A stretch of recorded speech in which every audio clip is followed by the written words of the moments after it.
ஒரு பொருளுக்காக பல வருஷத்துக்கு முன்னாடி இருந்து இப்ப வரைக்கும் போரும் சண்டையும் நடக்குதுன்னா நம்ப முடியுதாங்க? நீங்க நம்பலனாலும் அப்படி ஒரு பொருள் இருக்கதான் செய்யுது. அந்த பொருள் வேற எதுவும் இல்ல, கோஹினூர் வைரம் தாங்க.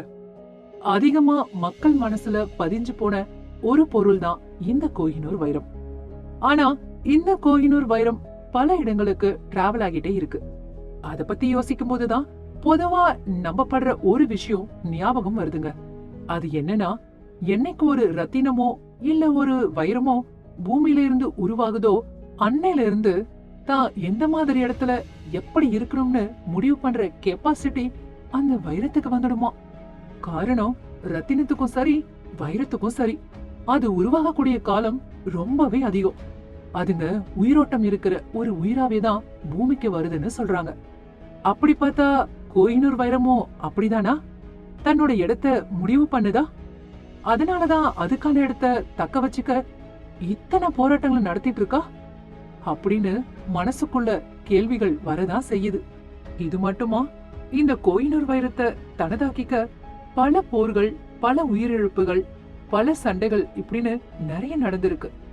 நம்ம இந்தியாவில பிறந்து பல பேர் கைக்கு போய் இப்போ லண்டன்ல இருக்கிற இந்த கோஹினூர் வைரத்துக்கு இன்னொரு பேர் இருக்கு.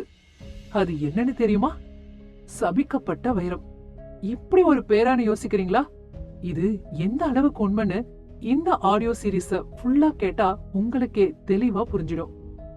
ஏன்னா கோஹினூர் வைரம் முதலா காக்கத்திய சாம்ராஜ்யத்துல கண்டுபிடிச்சு அவங்க குலதெய்வத்தின் கண்ணா வச்சதுல இருந்து டெல்லி சுல்தான் சாம்ராஜ்யம், முகலாய சாம்ராஜ்யம், பெர்ஷியாவை ஆட்சி செஞ்சு வந்த நாதர்ஷாவின் அரச பரம்பரை, சீக்கிய பேரரசு கீழ இருந்த சாம்ராஜ்யம், அப்புறம் பிரிட்டனோட நவீன கால சாம்ராஜ்யம்னு இந்த வைரம் யார் யார் கைக்கெல்லாம் போய் சேர்ந்ததோ அந்த சாம்ராஜ்யம் எல்லாமே இந்த வைரம் போன பிறகு அதோட அழிவு காலத்தை சந்திக்க ஆரம்பிச்சிருக்கு. கோஹினூர் வைரம் முகலாயர் கைக்கு போன பிறகு வாரிசு சண்டையால முகலாய அரசர்கள் எல்லாருமே அவங்க குடும்பத்தாலேயே கொல்லப்பட்டாங்க. முகலாயரை வீழ்த்தி கோஹினூர் வைரத்தை எடுத்துட்டு போன நாதர்ஷாவும் கொல்லப்பட்டாரு. அவரோட சாம்ராஜ்யம் செதஞ்சு போச்சு. அவரோட வாரிசுகள் எல்லாரோட பதவியும் கண்களும் பறிக்கப்பட்டுச்சு. இப்படிதாங்க கோஹினூர் வைரத்தை வச்சிருந்தவங்களோட மரணம் கொடுமையானதா இருந்திருக்கு. அவங்களோட சாம்ராஜ்யமும் மொத்தமா அழிஞ்சும் போயிருக்கு. இப்ப சொல்லுங்க, இப்படிப்பட்ட வைரத்தை சபிக்கப்பட்ட வைரம்னு தானே சொல்வாங்க. ஆனா இதே சபிக்கப்பட்ட வைரத்தை பெண்கள் வச்சிருக்கும் போது அவங்களுக்கு எந்த பிரச்சனையும் வரலையாம். அதனாலதான் பலர் கைக்கு மாறிட்டே இருந்த இந்த கோஹினூர் வைரம் கடைசியா எலிசபெத் மகாராணியோட கிரீடத்துல வைக்கப்பட்டதாகவும் சொல்றாங்க.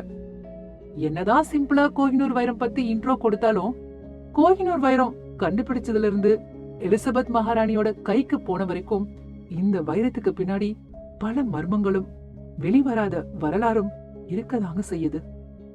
என்னதான் மர்மம் இருந்தாலும் அதுல சில திடுக்கிடும் உண்மைகள் வெளிவரதான செய்யும். அப்படி கோஹினூர் வைரத்தை பத்தி நமக்கு தெரியாத பல உண்மைகளை தான் இந்த ஆடியோ சீரீஸ்ல நாம பார்க்க போறோம். சோ கண்டிப்பா இந்த ஆடியோ சீரீஸ் உங்களுக்கு புது அனுபவத்தை கொடுக்க போகுதுங்கிறதுல சந்தேகமே வேண்டாம். கோஹினூர் வைரத்துக்கு பின்னாடி இருக்கிற கட்டுக்கதையும் வரலாறையும் தெரிஞ்சுக்க உங்களுக்கு ஆர்வமா இருக்கா? அப்புறம் எதுக்கு வெயிட் பண்ணிட்டு இருக்கீங்க? வாங்க இப்போ முதல் எபிசோடுக்கு போகலாம்.